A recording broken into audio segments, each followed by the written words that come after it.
Mazury, kraina tysiąca jezior, kojarzona głównie z miejscem wypoczynkowym oraz z wieloma legendami. Nie zapominajmy o tym, że znajdują się tutaj również tajemnice z II wojny światowej, cuda inżynieryjne oraz logistyczne. I właśnie takie miejsce chcemy Wam dzisiaj pokazać.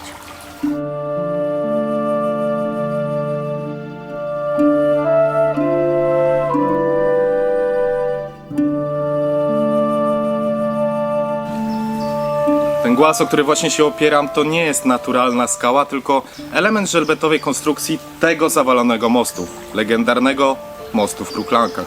Przez wiele lat to było centrum logistyczne, jeden z głównych punktów logistycznych na Mazurach, ale niestety jest zawalony od ponad 80 lat. Jak się domyślacie, ma to związek z II wojną światową, ale posłuchajmy tej historii od początku. Śmiałem się z Pauliną, bo ona jest moją operatorką dzisiaj, że tutaj UFO zrobiło ślady zbożu, więc jeżeli gdzieś tak w połowie lipca widzieliście jakieś dziwne światełka na niebie, to może właśnie to ma coś wspólnego z tym. Przenieśmy się do 1908 roku, w którym do użytku zostaje oddany ten most. Most, który jest przeprawą nad rzeką Sapina. Słuchajcie, musimy zrozumieć jedną rzecz. Mazury są bardzo trudnym terenem pod kątem infrastrukturalnym. Już niemieccy inżynierowie ponad 100 lat temu mieli bardzo duże problemy z tymi terenami. Wiecie, dużo jezior, bagien, lasów. Można powiedzieć, że dla nich to było niejako wyzwanie. Słuchajcie, to na czym aktualnie stoję, to nie jest naturalny pagórek. Jest to kolejny element infrastruktury, ponieważ jest to nasyp kolejowy. Nasyp kolejowy łączący dwa miasta, a po środku był ten most, do którego właśnie zmierzamy. Ten most, który widzimy aktualnie przed nami, był takim centralnym punktem łączący dwa miasta, Margrabowo oraz Kruklanken. No, dzisiejsze Kruklanki. Tylko muszę zrobić małe sprostowanie. Ten most, który widzimy przed nami, jest nową konstrukcją.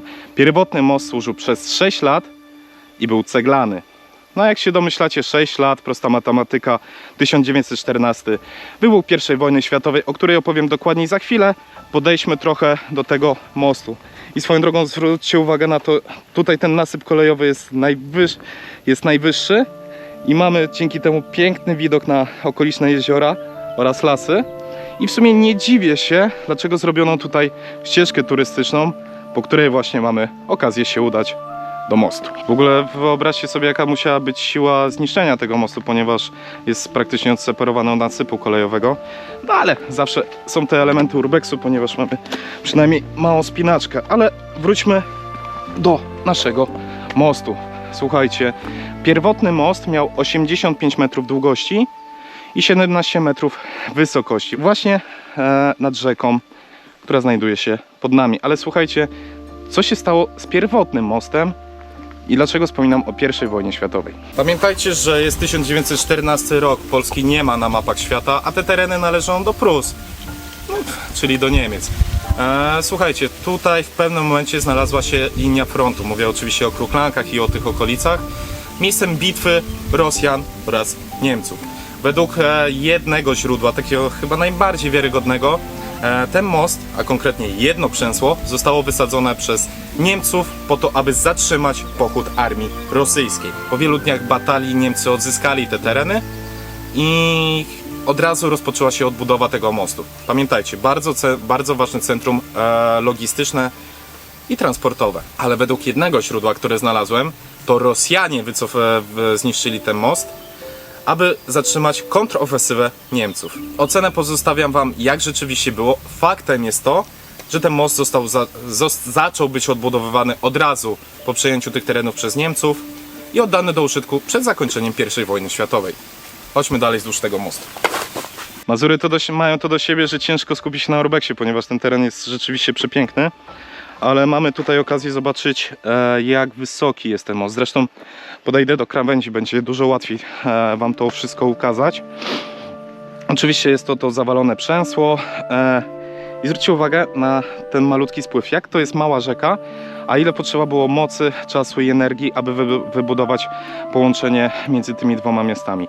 Wiadomo, to połączenie było konieczne, ponieważ infrastruktura kolejowa w tamtych czasach była podstawowym takim narzędziem transportu, chociaż wracając do dzisiejszych czasów, myślę, że dalej jest, Ale wróćmy do historii naszego mostu. Zastanawiacie się pewnie, dlaczego zniszczono Stary Most, ponieważ, tak jak mówiłem wcześniej, został odbudowany, dalej służył kolejnictwu, dalej łączył te dwa miasta, szczególnie, że ta przeprawa była bardzo istotna, więc nielogiczne się wydaje zniszczenie mostu po wybudowaniu nowego.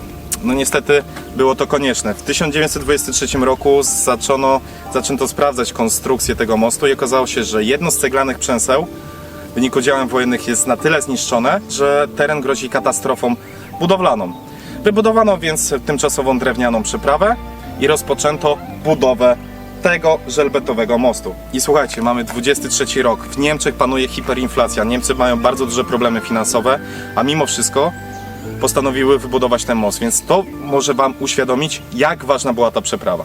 Finalnie powstaje szerszy żelbetowy most z małymi zdobieniami i tak dalej i służy aż do wybuchu II wojny światowej. Co działo się z mostem, opowiem Wam po drugiej stronie mostu. Mam nadzieję, że widać to na GoPro.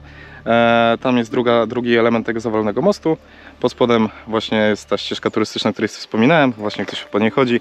Ale chodźmy, przejdźmy się po prostu spokojnym takim spacerem, bo naprawdę warto. Zobaczymy, jak ten most wygląda. Może nie od spodu, ale jak wyglądają te przęsła, te ogromne żelbetowe przęsła. A tu już wcześniej wyczaiłem, mam taką, może nie drabinę, ale takie swobodne, fajne przejście.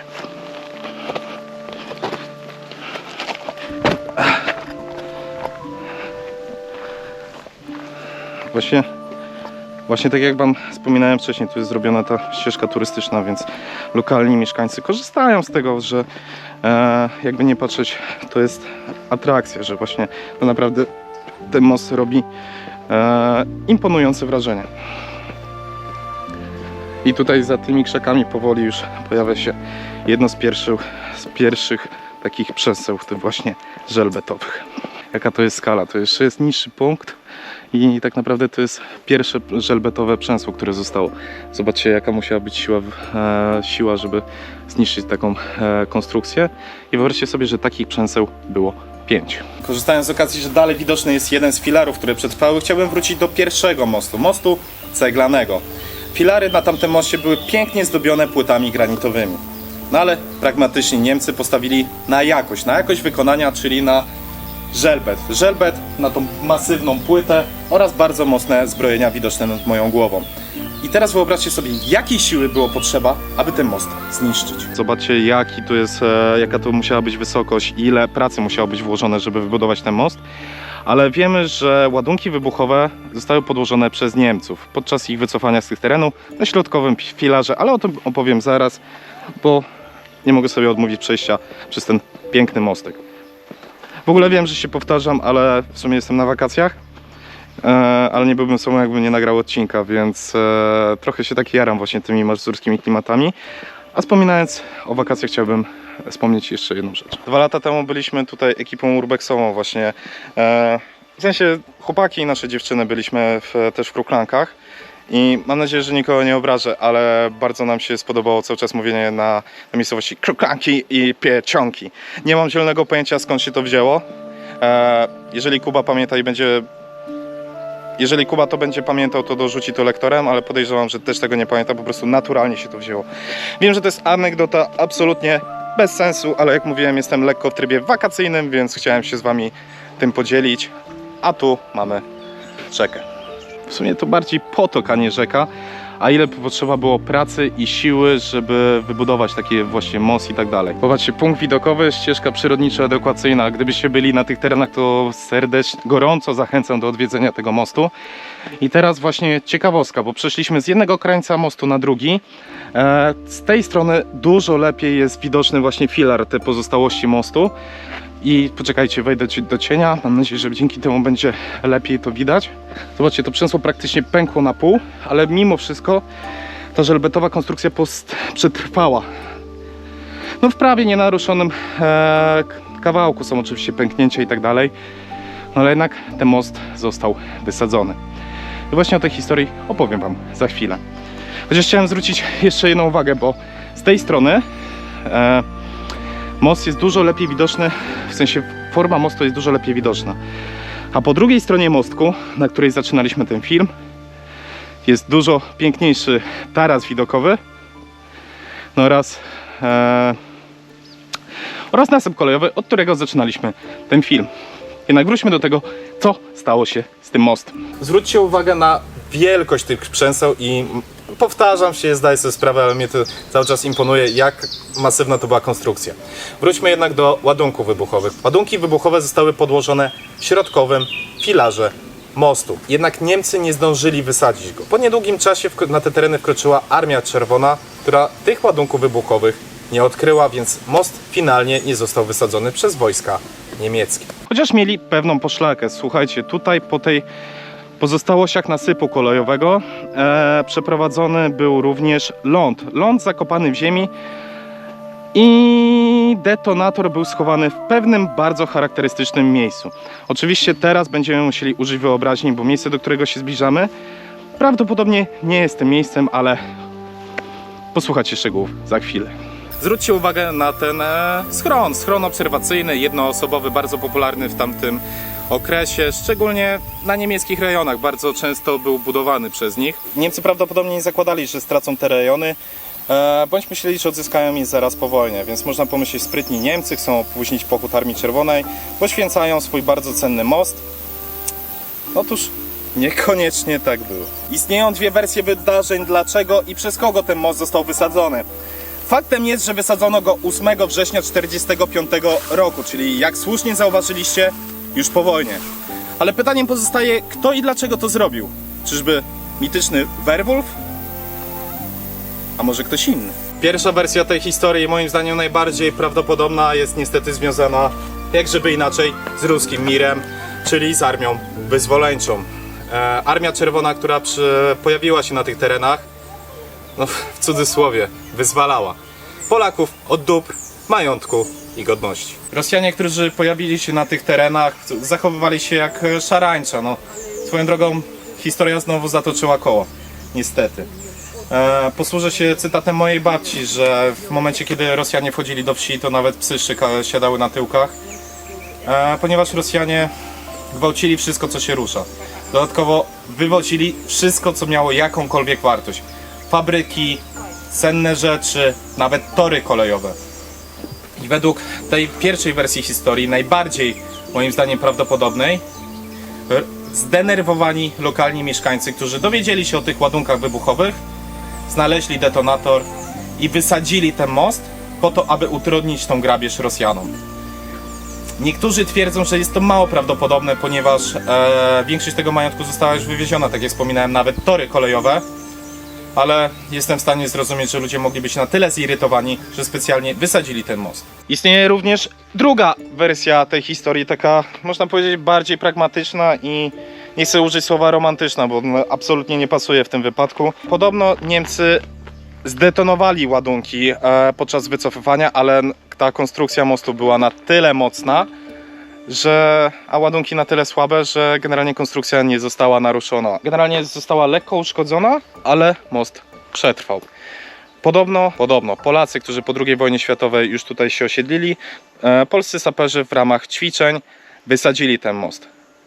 To jest moje osobiste zdanie, nie poparte niczym, ale moim zdaniem ta wersja jest mniej prawdopodobna, choćby właśnie z takiego pragmatycznego punktu widzenia, że mosty kolejowe i cała infrastruktura była potrzebna w państwie, które musiało się odbudować po II wojnie światowej.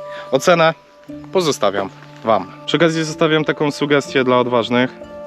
Nie, to nie jest żadna porada i oczywiście to jest śmieszne, mówię w formie żartu, ale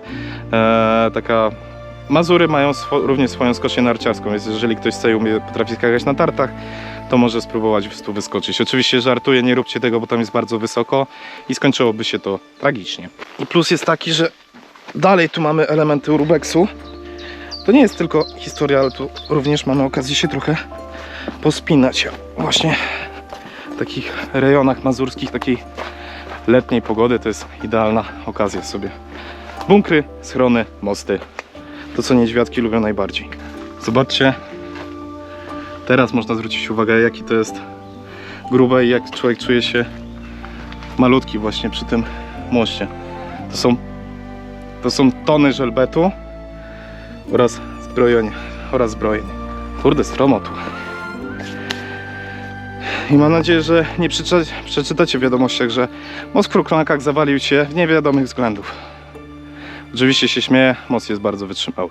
Ten most, na którym aktualnie się znajdujemy, ma również wiele wspólnego, paradoksalnie, z powstaniem warszawskim. Słuchajcie, całe Mazury, cały ten obszar było niemiecką twierdzą. To tutaj swoje główne bazy dowodzenia mieli Hitler, Göring oraz Heinrich Himmler. Właśnie to ten człowiek postanowił spotkać się z Tadeuszem Borem Komorowskim po upadku powstania warszawskiego. Wiadomo, że Bór Komorowski został przewieziony na te tereny koleją, jednak odmówił on spotkania z Himmlerem, ponieważ stwierdził, że jest jeńcem wojennym, a nie dowódcą.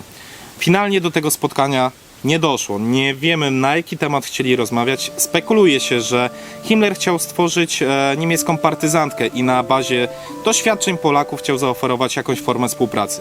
No jak już słyszeliście przed chwilą, Bór Komorowski odmówił i do tego spotkania finalnie nie doszło. W ogóle wygląda tak, jakby ten most odpadł i złożył się w całości na bok, właśnie na tym jednym pozostałym przęśle jak był. Więc wyobraźcie sobie, ile musieli pracy to włożyć, żeby ten most przetrwał. I on w takiej formie stoi od 80 lat. Naprawdę cud inżynieryjny. I tutaj kończy się nasza wyprawa po zawalonym moście.